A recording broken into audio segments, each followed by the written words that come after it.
Morning. Good morning. Happy Friday. Hey, I don't know Riverside is telling me you have it open in another tab. Something. Yeah, I have things going on. I'm closing right now. Echo. Yeah. I don't Okay. hear it here, but Riverside's talking to me, Right. Is it better now? I mean, everything's good here. You sound great. You look All right. fantastic. Thank you. Happy Friday, my friend. Happy Demo Friday. It's happening. Exactly. Yes, it is our first demo. Yeah. Do you have anything exciting to talk about what happened yesterday, or are you gonna do today before we jump into demo? It's still a Sure. stand-up. Yeah. I mean, it's still unless stand-up. there's something exciting. Yeah, I mean, yesterday it was more networking and talking with people, so that was pretty normal. But today, actually, I did work on stuff. I worked on this AI and playwright testing workshop. So I was kind of like gathering my thoughts and building out some examples. And I created like 20 test cases off of this like test site and realized that they're kind of garbage. They're not all garbage, but they're not production ready. They're not where I can just throw these test cases at a tool and say, hey, go generate some code. Well, you can, but those tests are not going to work well. It's not going to scale. So I posted about that on LinkedIn. That's why I was like 30 seconds late. So here we are. Here we are. Okay, good. How about you? Any fun, exciting things? Oh, I've been testing a little bit, and I realized how important it is for, when somebody new comes to work with you, how important it is to have like a good onboarding process, and how important it is to let people know where to get tokens and give like all of the information. And I was thinking what it reminds me, and for a little bit of time, I used to dog seat, pet sitting, but not like as a work, but just like my friends would ask me. And I was like, well, they did a good job onboarding me because they would invite me and tell me, okay, this time you do this is where you find food. If something happens, this is a credit card to go to the vet and all of that stuff. So, and I was onboarding myself to like new project, and there's just a ticket and there is no data, and I'm like, okay, so I come and what do I do with this pet now? So, and I realized how important it is to have like onboarding process and you have patience, and also, document, just document everything.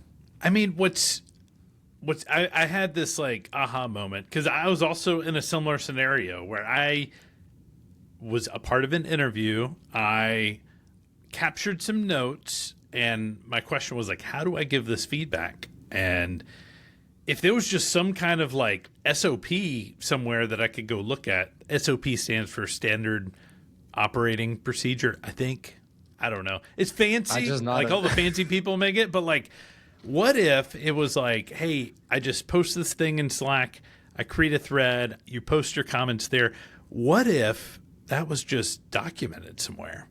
And all you have to say is like, go look at the onboarding documentation.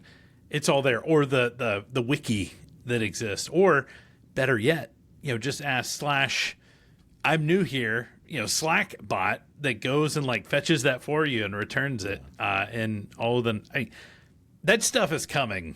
It's coming. That kind of documentation and is really easy to create now.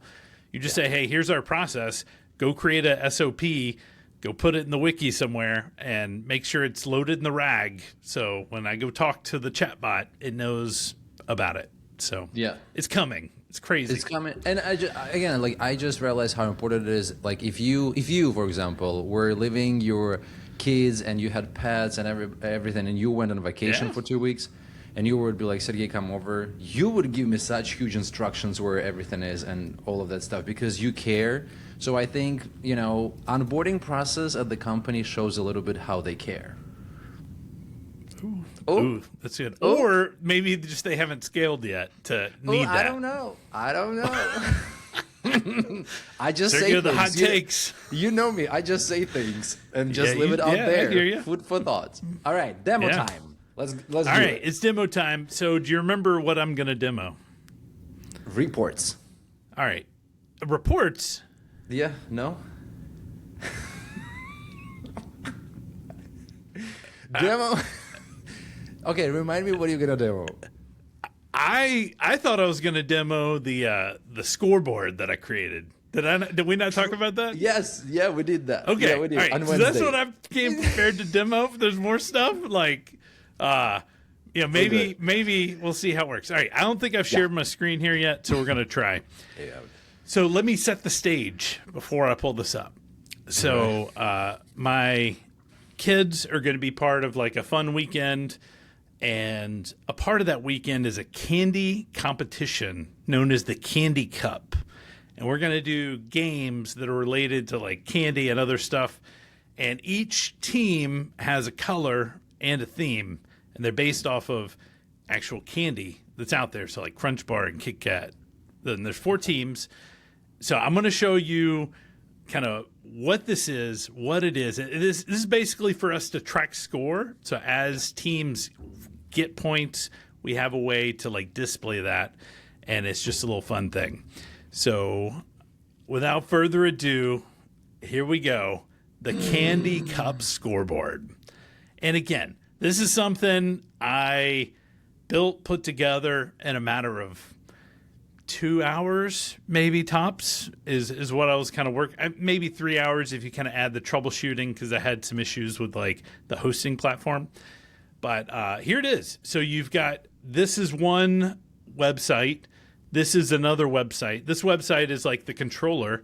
So let's say Crunch Bar gets like 50 points. Mm-hmm. You come in here, you add 50 points to the Crunch Bar. It has some crazy animations. Nice. And it's like, boom, you get there. And then when you go to like 100 points, we'll kind of like step it up a little bit. Uh-oh.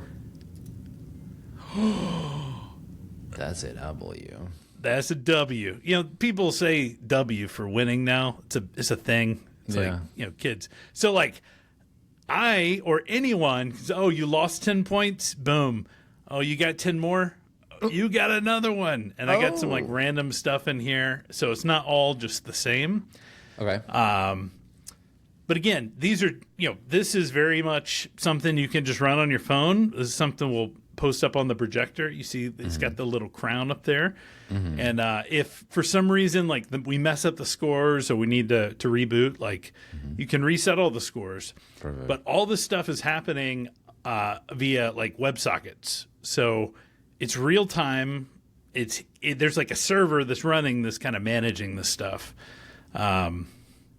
Pretty fun stuff. So I could give you this URL and you could go add a bunch of points. The question is, am I gonna get to see like how you talk to AI and what did you? Oh tell yeah. Oh, you want to see it? All right, let's do it. So I mean, you sold us a product. Show us what you know. Here's the product. Let's cook something up. What do you want to cook, Sergey? You tell me. Give me an idea. And it doesn't have to be this. It can be something else. Did you? No. I have no clue. I want to create a application which will track my progress at the gym, where I can add how many reps I did, how many sets, and what exercise. And every 2 weeks, when I go to the gym, it remembers what my last result was, and it has to do the progressive overload and add 5 pounds every 2 weeks. Okay, I'm not gonna get all that. Let's just start with like a normal gym tracker that we can start with. So what I'm using here is a tool called Sprite, and these are basically like ephemeral environments. And I've actually, don't look at that code. That's probably may have to go reset it after this or not. So let's just say I want to create like a brand new Sprite. So what I would do is come in here and say Sprite create, and we'll give it a name. So we are going to give our name Gym Tracker. So I'm going to go back to like Cloud Code to do this, or this terminal here. Yeah. So Gym Tracker. So we're going to say Sprite create Gym Tracker. All right. So what this is going to do is it's going to go on the internet. It's going to create this little sprite, which is a virtual machine that has certain commands, and it has some like preset stuff already building. So it already has Claude set up. I do think I'll have to kind of like sign in here, or maybe it already knows about me. We'll find out here in just a minute. All right, so we're going to click this button. It's going to come in here and say, hey, should I allow this? I'm going to authorize it because I'm going to use my pro plan. So this is me just logging in to Claude through this. It's actually like a proxy. There's some proxy magic happening here. So I'm logged in, and there's my little personal email. If you want to stalk me, go for it. All right, so basically this is saying, hey, we are in, like, there's no permissions at all. You just wide open access. Yes, I'm going to accept. And here we go. So what you want is tell me one more time what we're trying to create. We want to create a gym tracker. So basically like a list of 5 exercises. Got it. And okay. we want to track. Give me 1 second. Here we go. Yeah. I would like to create a gym tracker. It's going to be a web application that has a library of multiple exercises. We're going to start by putting 5 in, and give me your best shot at what you got. Feel free to use whatever tools you like that make the most sense. All right, so that was my dictation here. Mm-hmm. Hopefully it took that. It's thinking right now. Ooh, maybe it didn't pick anything up. Oh, there it goes. Let's do it. Nice. So we're talking to Claude. We're saying, hey, go build me something. And within the Sprite infrastructure, like the Sprite has some, like Claude in this context knows about Sprite, knows some of the different Sprite commands. So it's actually going to run the web server for us, and we're going to be able to view it on our local host, even though this is kind of like hosted out in the cloud. Mm-hmm. And I know we're getting close to time, but hopefully we can at least see kind of like just the first pass at this, right? Yeah. And as you continue to prompt, you can make it better and better and better. Of course, yeah. You can ask to do it more and more and modify and specific exercises and all of that stuff. So I just want to see like screen. Magic. Yeah. Magic. So for this you need Claude, preferably Pro, right? And you need. So you just need some LLM, right? You can bring your own key. Claude is installed by default. I think Gemini is also installed. So like if you're using a Sprite, they basically made it where you can build, bring your own key, bring your own license or whatever, and you're just running on this hardware. And this is ephemeral hardware. So as soon as I say Sprite destroy, it destroys it, right? But I'm also paying for it as it's up and running. So, of course. It's just really nice infrastructure. So it looks like we're getting close here. It's churning. How did you find out about Sprite? Like how do you find out about like tools, and which one do you decide? Because there are a bunch of tools these days. There are a bunch. Yeah, how do you choose I'm them? a big fan of Fly.io, and this is a product that they released. So I host a few things in Cloud.io. All right, let's see if there is. Okay, so it looks like it's running. Let's see if it's actually, if we can see it. Ta-da! What do you think? Yeah. So, oh, wow. -1 pounds, QA'd. Listen. So you can probably go negative as well. Right? But again, does this work? I don't know. Yeah. You've got to go test it. We've got to do these things. But I'm also not sure what technology, how this stuff's persisted. Like those are things you dive into. And this is a very basic version. Like if you want to get good, you actually say, hey, Claude, interview me and ask me all the questions so we can suss out all the requirements. So it has better instructions. Like this is very basic instructions. You get a basic app. So, but yeah, the beauty of it is while we were doing stand-up and talking about nothing, we already have an app which I can open on my phone today at the gym and already do things. It's crazy, man. It's crazy. Yeah. Welcome 2026. Here we are. Well, I know we're at time, man. We're going to end on time, as we do. As we do. As we always do, we should say. Here we go. Today is not perfect. You have a wonderful Have a great weekend, Sergey. and thanks for the demo. I'll see you on Monday. See ya. Bye.